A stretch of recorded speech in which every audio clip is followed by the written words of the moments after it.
Olá, amigos e amigas, uma boa noite, um bom dia ou uma boa tarde. É uma alegria estarmos iniciando a gravação de mais uma live aqui no meu perfil, sempre ao vivo, né? Aqui no meu perfil no Instagram, @Felipe F. Nazarete. Às quartas-feiras, às 19h30 da noite, né? E posteriormente o vídeo fica gravado aqui no meu perfil, mas creio eu que fica muito mais acessível e mais fácil de ser encontrado lá no meu canal no YouTube, que, se Deus quiser, estará se dirigindo para lá ainda essa semana. Essa parte 2, porque a parte 1 já está lá. Inclusive, hoje nós vamos falar da segunda parte relativa ao tema que iniciamos na semana passada.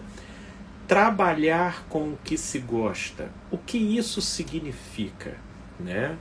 Na semana passada nós desdobramos os principais pontos e aí quem aqui esteve acompanhando solicitou que fosse feito a parte 2 e eu espero muito ter a participação de todos vocês, né, dentro dos que se sentirem à vontade. Vou fazer uma ligeira rebuscada aqui do que a gente conversou na semana passada, mas estimulo muito a você que não assistiu, acesse lá o meu canal no YouTube, canal Felipe Nazarete, e assista a parte 1.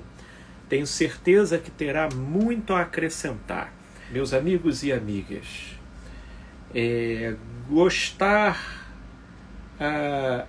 trabalhar com aquilo que se gosta. O que isso significa?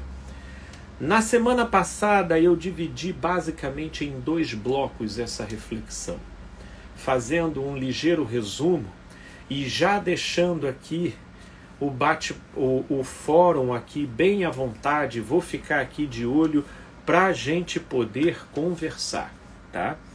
Mas na semana passada nós dividimos em 2 pontos, em 2 direções básicas. A importância de se trabalhar com aquilo que se gosta e as armadilhas da idealização que se criou em torno dessa proposta de se trabalhar com aquilo que se gosta. Bem, com relação à primeira parte, em se trabalhar com aquilo que se gosta,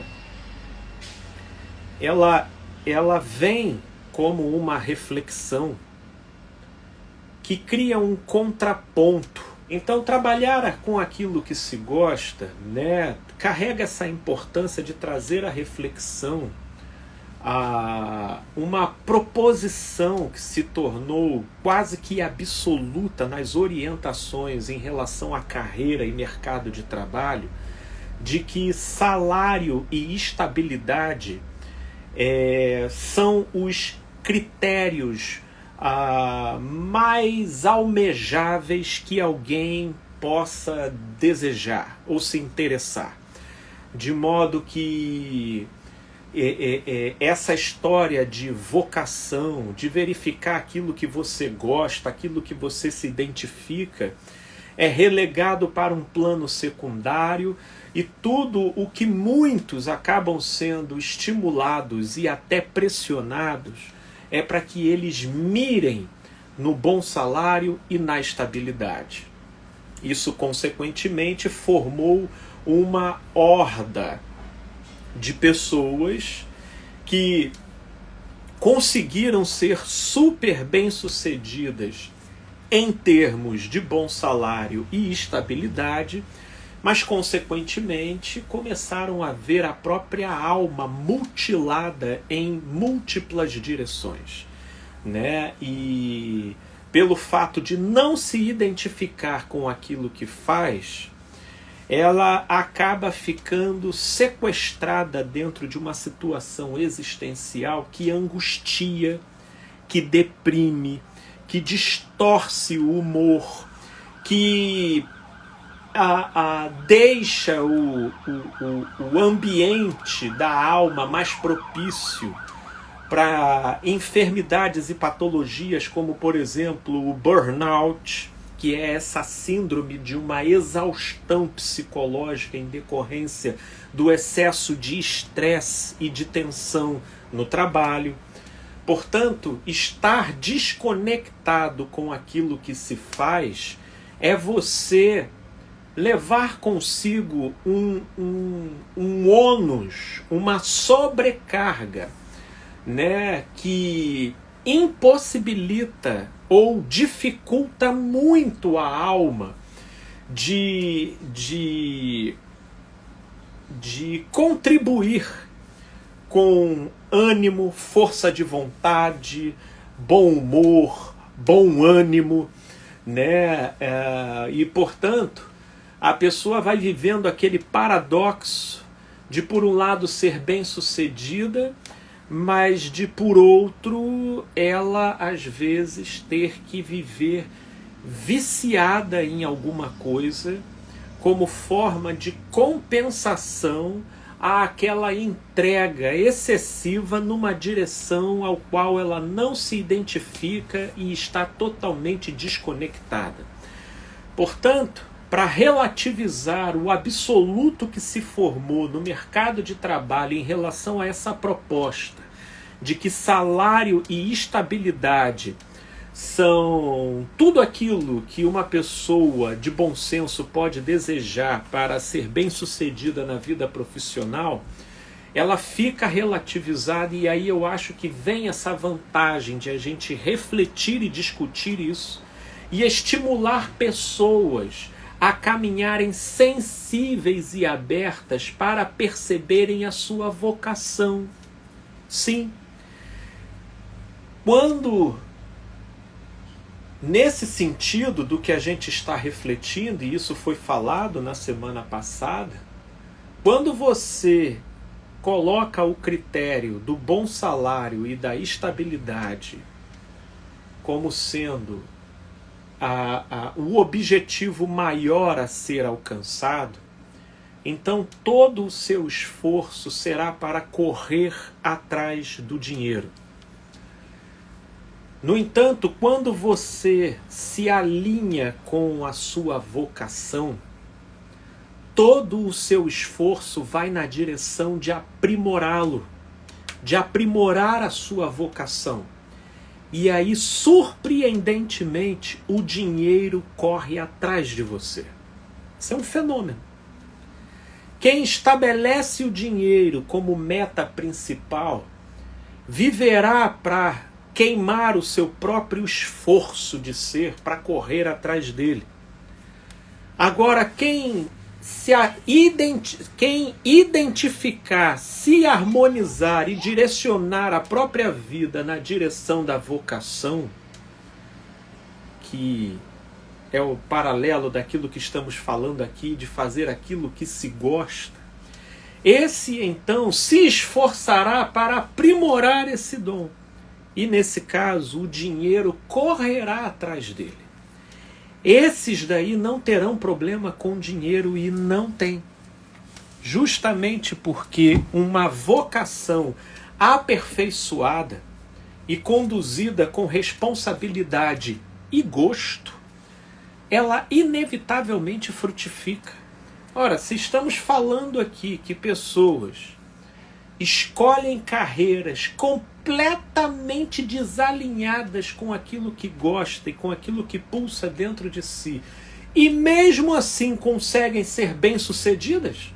Sim, conseguem atingir a finalidade pretendida, que é o tal do dinheiro e da estabilidade. O que dirá alguém alinhado com a sua própria vocação? Obviamente, nós não estamos falando aqui de mágica. Isso não é magia, né? Tudo o que nós estamos falando aqui é conceitualmente. Isso precisa ser aplicado a bom senso, a inteligência, porque há de ser que uma pessoa vire para mim e fale: Felipe, eu estou aqui alinhado com a minha vocação. Tá, ok, mas e aí? E aí ele vive ali encaramujado no mundinho dele, ele não se abre, ele não se expõe, ele não se coloca, ele não bota o pé.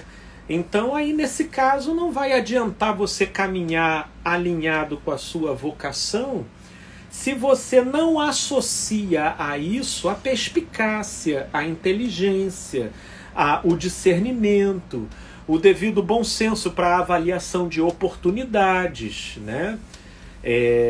Portanto, o que nós estamos falando aqui não é de mágica e nem de magia. Nós estamos falando de desdobramentos, né? Factuais, existentes e possibilitadores do melhor uso do seu potencial. Do melhor uso do seu potencial. Porque, nesse sentido, eu posso dizer que uma pessoa direcionada apenas para o dinheiro e estabilidade e desconectada da sua vocação, porém, nesse caminho, estando alinhada com o bom senso, o discernimento e a inteligência em visualizar oportunidades e negócios e tendo propositividade, essa pessoa, mesmo desalinhada da sua vocação, ela tenderá a ser fatidicamente melhor sucedida do que aquele que, alinhado com a sua vocação, parece que se satisfaz e se resume a isso e não associa mais nada a isso.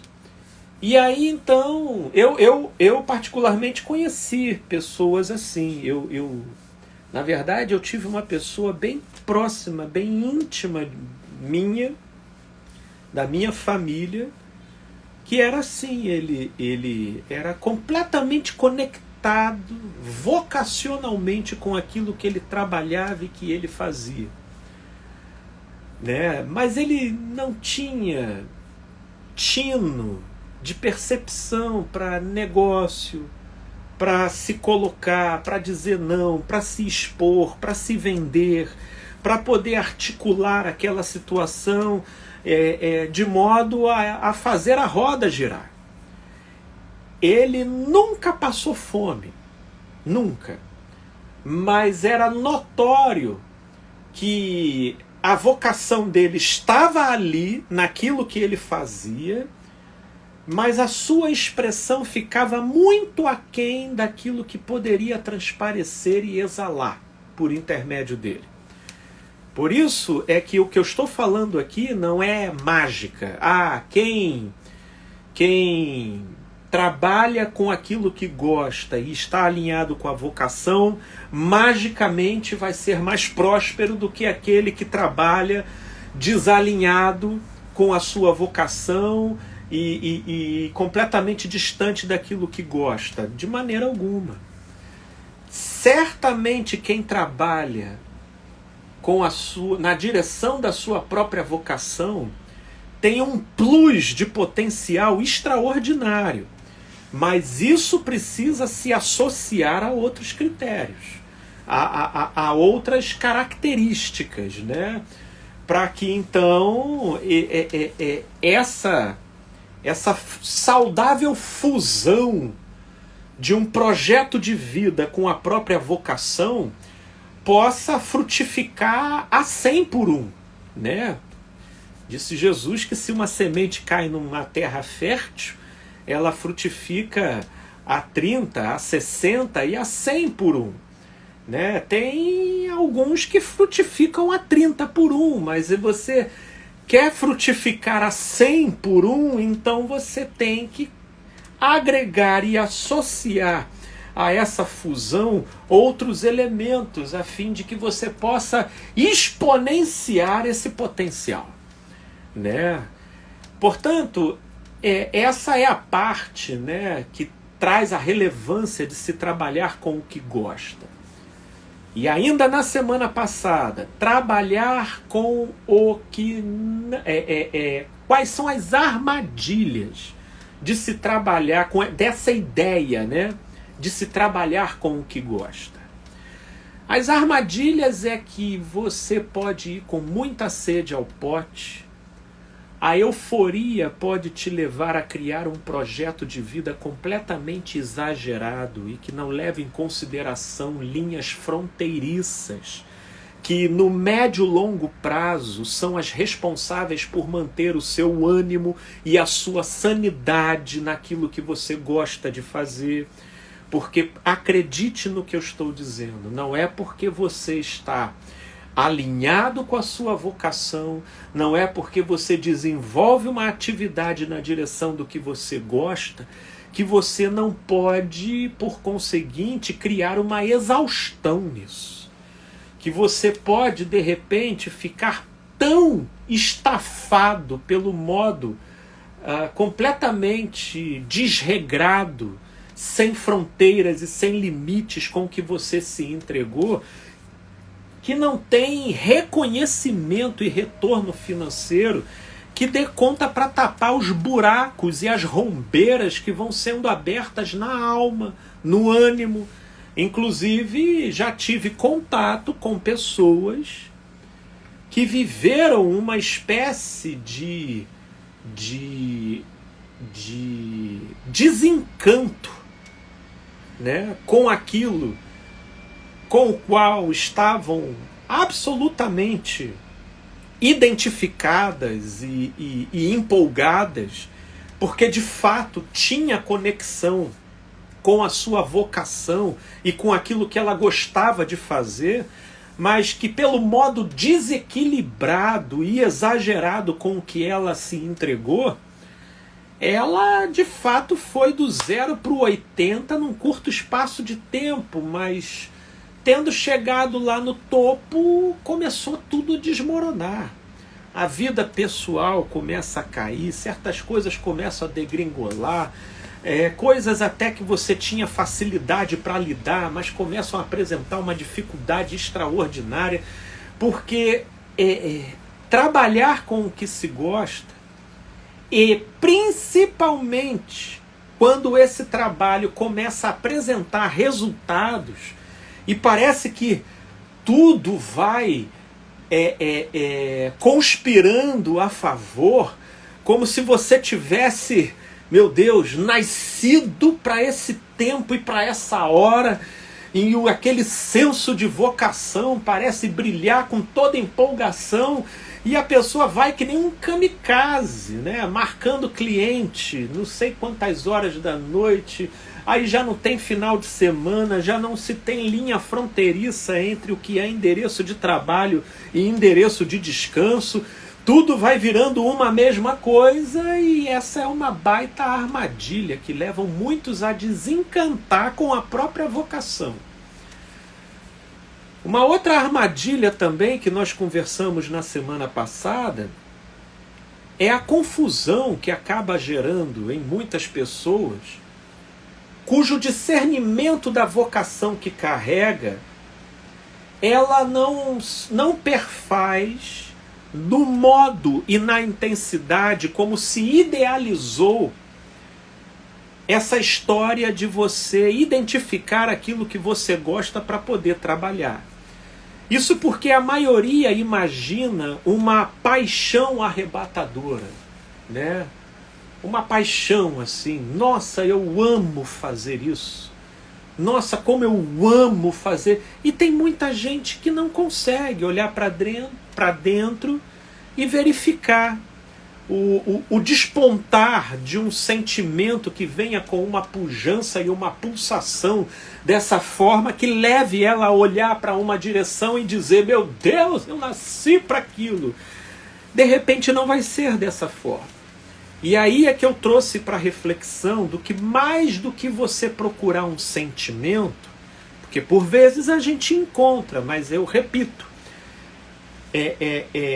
o sentimento intenso, ele não é o padrão, ele não é a forma padrão de você se identificar qual seja a sua vocação. porque a vocação ela pode ser encontrada sobretudo naquilo que produz significado. Significado.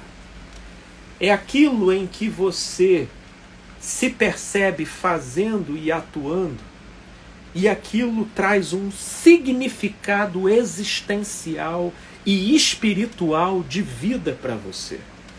Você consegue, na interação com aquela atividade, se ver contribuindo com algo superior, se ver contribuindo para o todo da vida e se ver conectando a esse grande organismo chamado vida.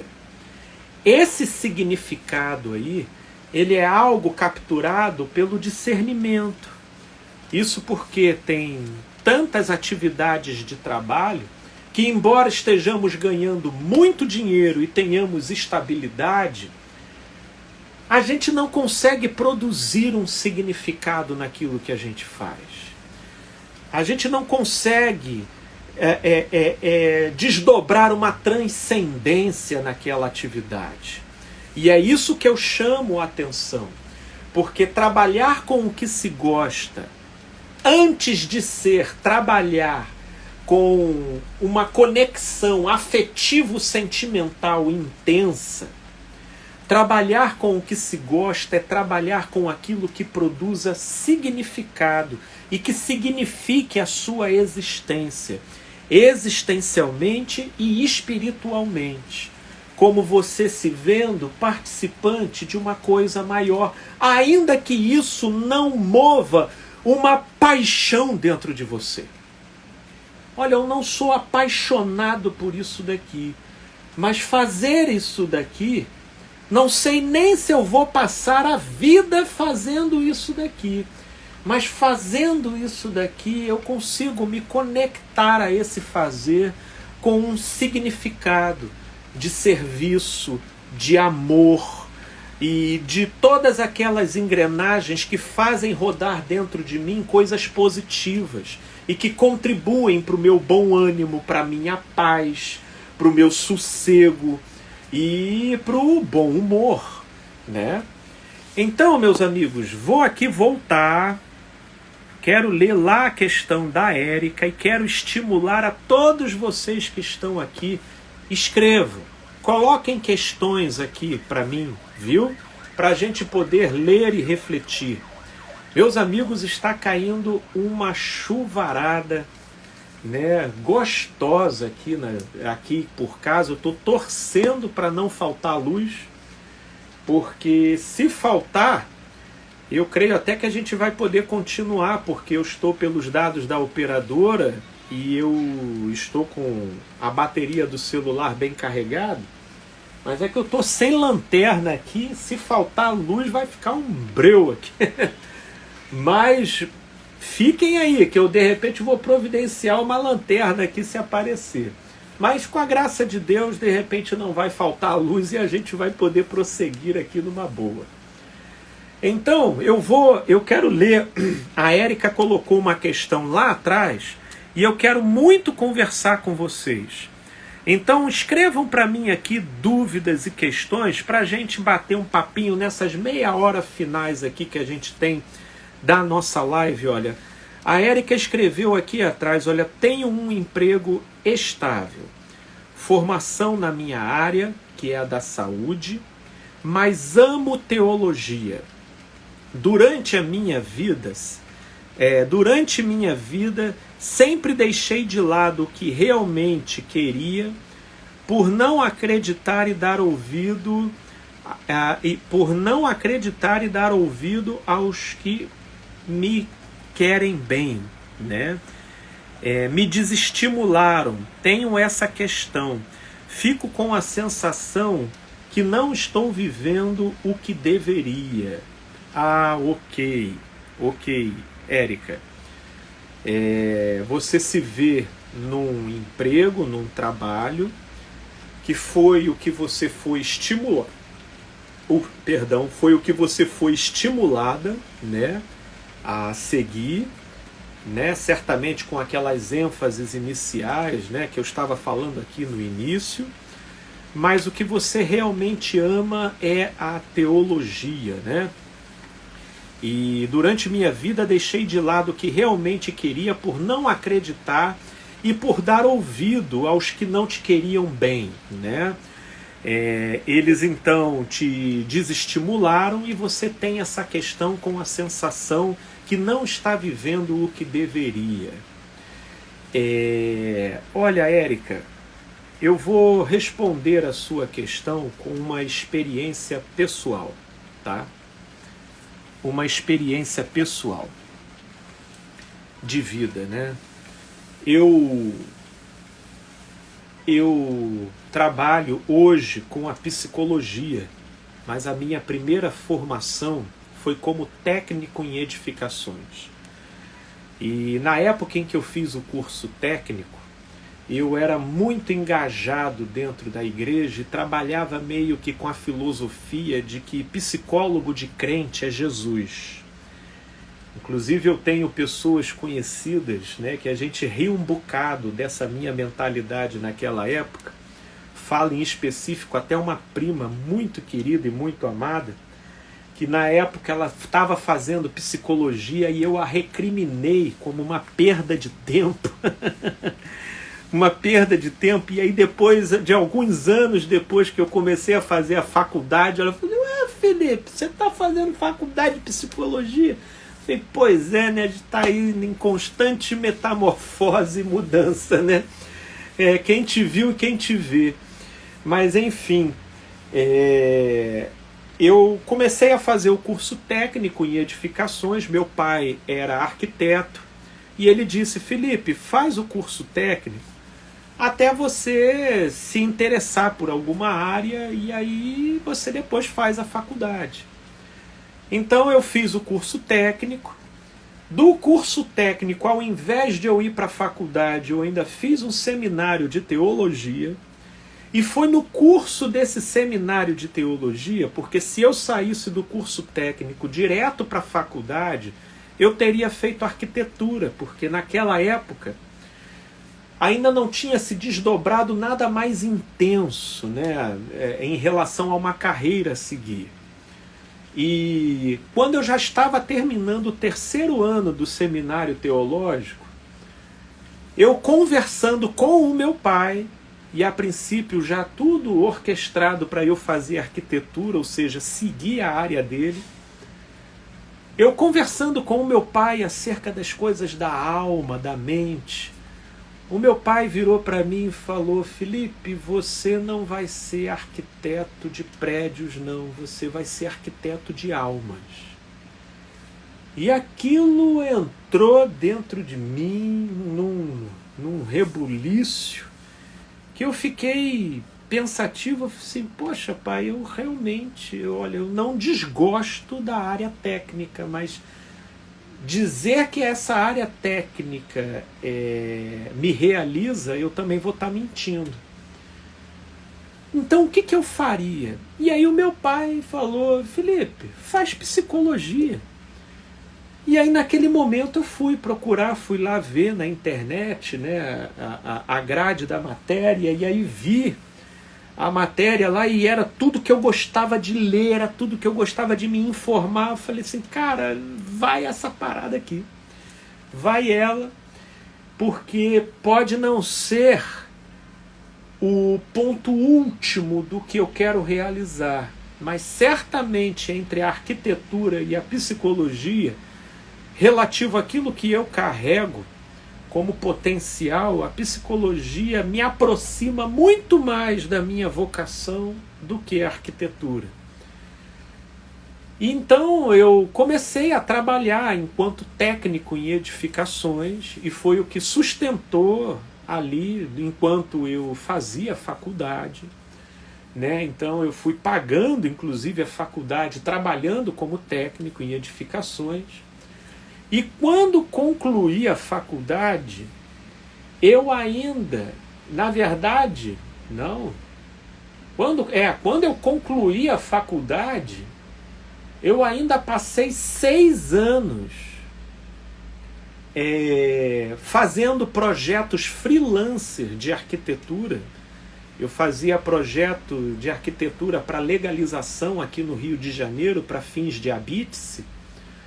E eu fiquei durante 6 anos fazendo isso para poder complementar o orçamento, porque no início, quando eu me formei em psicologia, a psicologia não me dava retorno nenhum. Eu não tinha nenhum grande nome por trás de mim, assim, para me recomendar. Assim, Felipe, olha, né, eu sou o Felipe. Não tinha nenhum grande psicólogo, não tinha nenhum grande nome. Eu tive que cavar tudo do zero.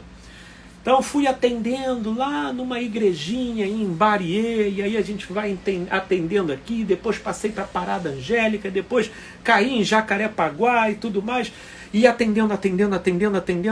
Atendi muita gente de graça, porque o que eu queria era fazer nome, e eu entendia que a melhor propaganda na psicologia era o de boca em boca.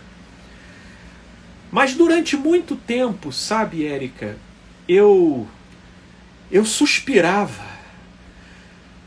Eu suspirava dizendo, meu Deus, a minha vocação está nessa direção, mas por que eu não posso abandonar essa área?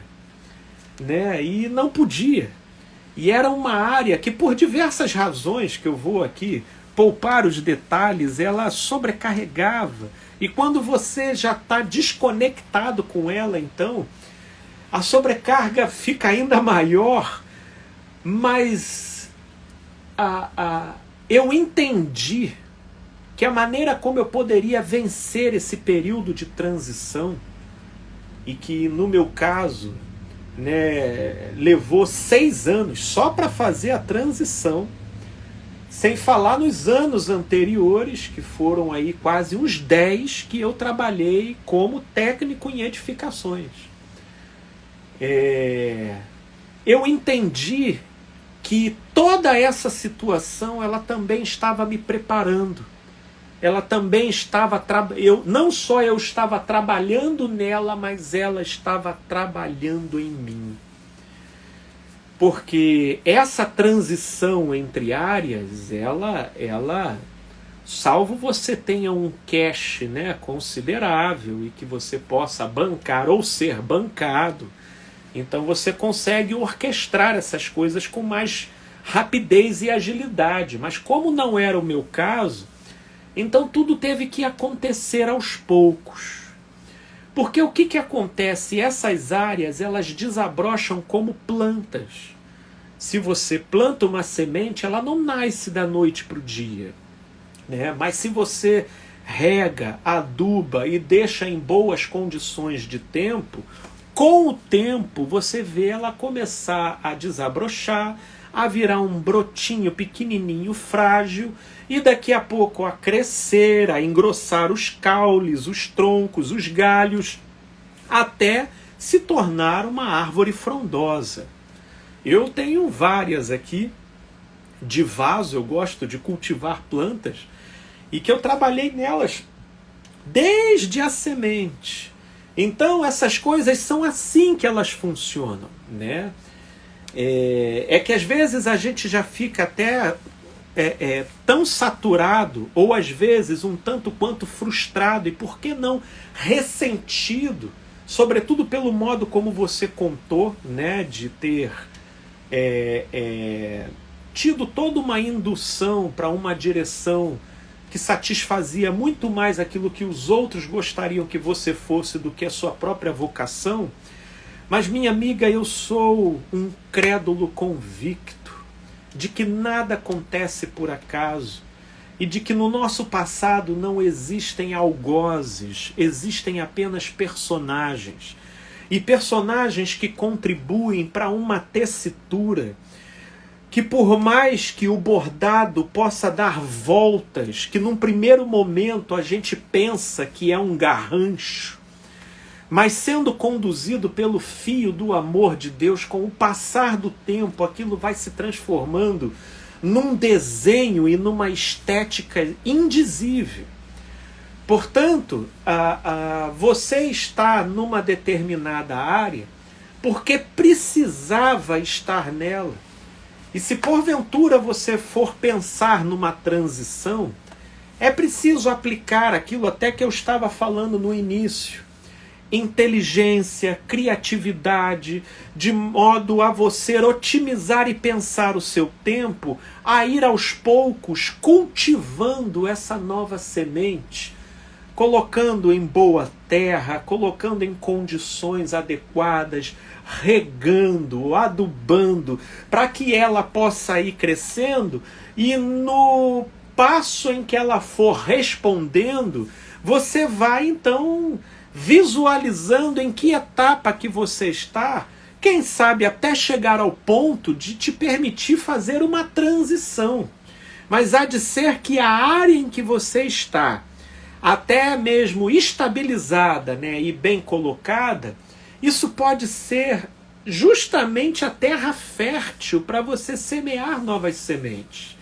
Então não desanime, sobretudo, Érica, porque você já visualizou uma direção. Existem muitos que às vezes não visualizaram ainda. Eles ainda estão ali verificando, olhando para dentro de si, né? E sobretudo, né, com essa orientação que eu tenho trabalhado aqui, de a pessoa dar pouca ênfase, não dar tanta ênfase a encontrar um sentimento arrebatador, mas de ela avaliar uma determinada área que possa colocar ela numa relação de sentido e significado com a vida, né? Portanto, nessa direção, existem pessoas que ainda estão tateando, procurando, mas você já tem essa direção. Portanto, minha amiga, entra muito aquilo que Paulo, o apóstolo, fala lá em 1 Coríntios, no capítulo 7. Se você foi chamado numa determinada condição, não se exaspere a sair dela. Viva com toda a propositividade e gratidão, tentando construir ali a sua melhor versão. No entanto, se você visualizar uma oportunidade para sair daquela condição, uma vez que aquela condição seja uma condição inadequada, então aproveite a oportunidade. Então, na direção desse princípio enunciado por Paulo lá em 1 Coríntios 7, você tem uma direção, e uma direção que denuncia que a condição em que você está não é a mais adequada. Mas talvez a oportunidade para efetivar essa transição ainda não aconteceu. Mas não é porque ainda não aconteceu que não vai acontecer. Vamos então colocar terra fértil e vamos deixar essa transição caminhar, porque o caminho pode se desdobrar de formas que a gente nem imagina.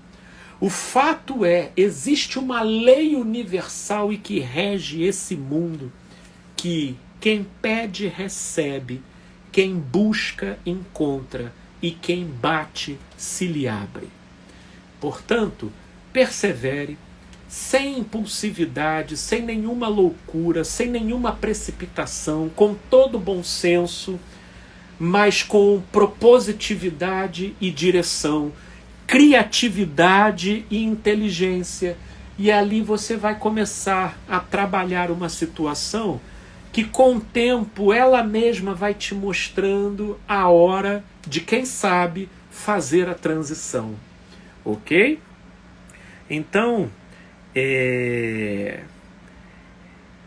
aqui ó, até a Érica comentou mais embaixo, ó, sem problema, eu aguardo, fiz teologia e é algo que estudo com enorme prazer. Que maravilha, Érica, né? É alguém possivelmente com essa vocação. Se tem vocação, né? Se tem vocação para o estudo, possivelmente isso aponta para uma vocação na direção do ensino, né? E que assim seja, minha amiga. Aprofunde, siga, vai adubando, vai regando essa semente, porque pode ser que a área que você está, foi assim, inclusive, que eu vi a área técnica na minha vida. Se por um momento eu a interpretei como um percalço para eu chegar onde eu queria chegar, depois eu fui entendendo que ela foi o trampolim para eu chegar onde hoje eu estou. E eu sou muito grato por aquela fase, graças a Deus. Mas, Érica, minha amiga, creio que deu para pegar uma direção, né? De modo que nem tudo está perdido, né? E não se sinta sozinha nesse barco, né? Eu fiz essa minha transição, nessa minha transição, eu fiz a transição para aquilo que eu gosto, e eu estava até comentando anteriormente sobre essas armadilhas de você trabalhar com aquilo que gosta, sobretudo porque eu comecei trabalhando com aquilo que eu não tinha tanta identificação, e era interessante, né? O meu desempenho enquanto técnico em edificações, eu era o funcionário exemplar nos 3 primeiros meses. Depois dos 3 primeiros meses, eu começava a chegar atrasado e a torcer para ter um resfriado, para não ter que ir trabalhar, a ter o coração fribilando quando chegava a música do Fantástico no domingo à noite, sabe? Toda aquela sintomatologia, sabe, psicológica, da total desconexão com aquilo que você está fazendo. E tudo aquilo, aquela época, era associado, inclusive era falado para mim como sendo fruto de irresponsabilidade, que eu tinha que amadurecer, porque a vida é assim mesmo, porque a gente tem que se esforçar. E era assim que eu cobrava de mim mesmo. E tinha até uma certa suspeita de que de repente eu tivesse um desvio de caráter, porque eu bem que queria tentar manter o ânimo, mas era um esforço extra ter que manter o ânimo adequado com aquilo que eu não me via devidamente identificado a fazer. Quando eu descubro a psicologia, e a psicologia ela começa a despontar campo para eu poder trabalhar e atender e cuidar de gente, que era o que eu gostava de fazer, que é o que eu amo fazer, meu Deus, eu fui visitado por um ânimo, por uma excitação, por uma empolgação que o início do meu atendimento era atendendo o tempo todo. Inclusive numa clínica, na primeira clínica que eu... Não, na segunda clínica que eu trabalhei, era atendendo de 8 da manhã até as 19 horas da noite, só parando para almoçar. E era uma clínica vinculada a plano de saúde, então tinha muito movimento e os atendimentos, diga-se de passagem, eram de 1 hora.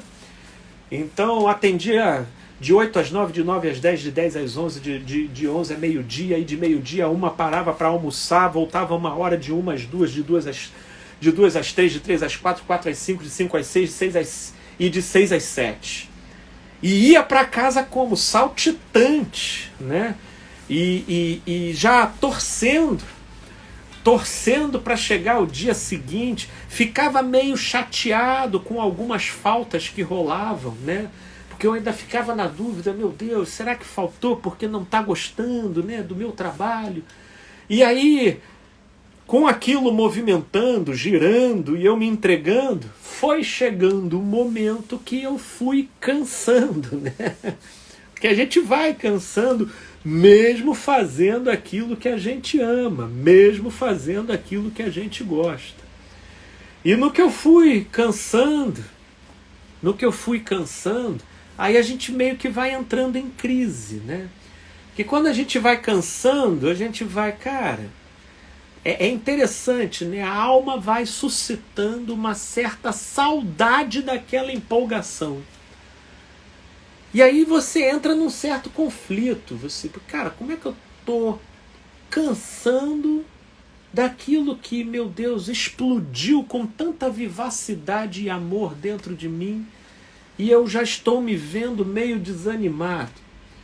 Porque naquilo em que no início a falta de um paciente me deixava meio grilado, porque se isso tinha a ver comigo ou com alguma coisa que eu falei, depois que a coisa engrenou e já começou num movimento e já teve uma grande circulação, meu Deus, a falta de um paciente já chegava, meu Deus, graças a Deus.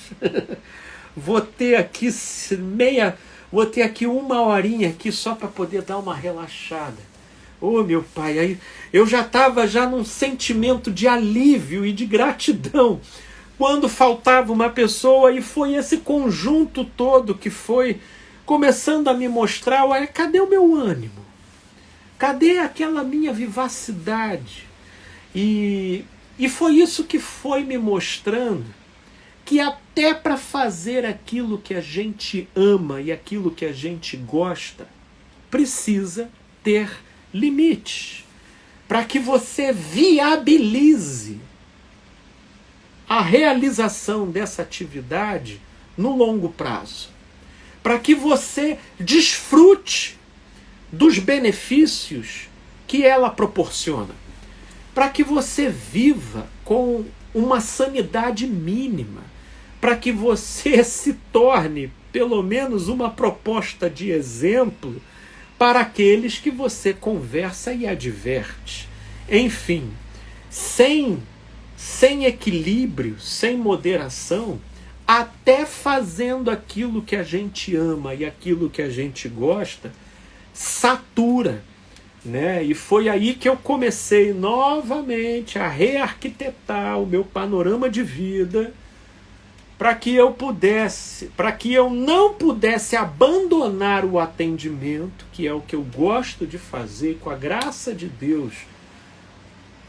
Continuarei a minha peregrinação aqui no tempo e espaço, realizando esses atendimentos até quando Deus me permitir, mas com equilíbrio, colocando dentro de um panorama circunscrito para que eu não desande. E para que aquilo que começou como a minha vocação não termine como a minha prisão ou como a minha opressão. Portanto, meus amigos, esses são os conceitos. Acho aqui que a participação aqui foi boa. Se você se percebe numa determinada área que não é a sua vocação e você já identificou aquilo que você gostaria e se identifica fazer, não se oprima, não se turbe. Apenas procure viabilizar o contato com essa área da melhor maneira possível e a aplicar e a construir um significado para isso. Um significado cuja conclusão não te remeta para a ideia da frustração ou do desperdício ou até do ressentimento em relação a quem tenha te estimulado a tal desalinhamento. Pelo contrário, construa um significado onde você possa ver propósito até no suposto desalinhamento, porque eu estou bem certo de que todas as coisas contribuem para o bem daqueles que o amam, daqueles que creem. E se os seus olhos forem bons, todo o seu corpo será luz. De modo que se você está numa área que não gosta e já identificou aquilo que gostaria de fazer, tenha nessa dicotomia a razão para exercitar a esperança e um senso de propositividade na vida que te leve a organizar, a pensar e a arquitetar o seu panorama de vida da melhor maneira possível, de modo a viabilizar, não sei se vai ser possível uma transição, mas a melhor expressão possível desse dom, dessa vocação e dessa área que hoje você se vê engajada e que de uma certa forma é o que te permite o ganha-pão, a dignidade e a possibilidade até de viabilizar o seu contato com essa área da sua vocação. Portanto, Vivamos com esperança e propositividade, procurando conciliar bom senso e criatividade nas nossas direções, nos nossos caminhos, para que aos poucos o próprio caminho fale por si mesmo, na medida em que você vá caminhando nele. Meus amigos, é isso. Muito obrigado, como sempre. A presença e a audiência de vocês aquece o coração. Se vocês entendem o benefício e a pertinência, curtam, compartilhem, não só aqui no Instagram, mas lá no meu canal no YouTube, canal Felipe Nazarete. Se você ainda não foi lá, dá um pulinho lá, se inscreve no canal. Tudo isso ajuda muito a movimentar e a fazer girar aqui o nosso trabalho. Um beijão para vocês, uma ótima semana e com a graça de Deus, até a próxima quarta-feira estaremos aí com um novo tema para a gente conversar, viu? Um beijão, gente boa, e uma boa semana para vocês. Valeu!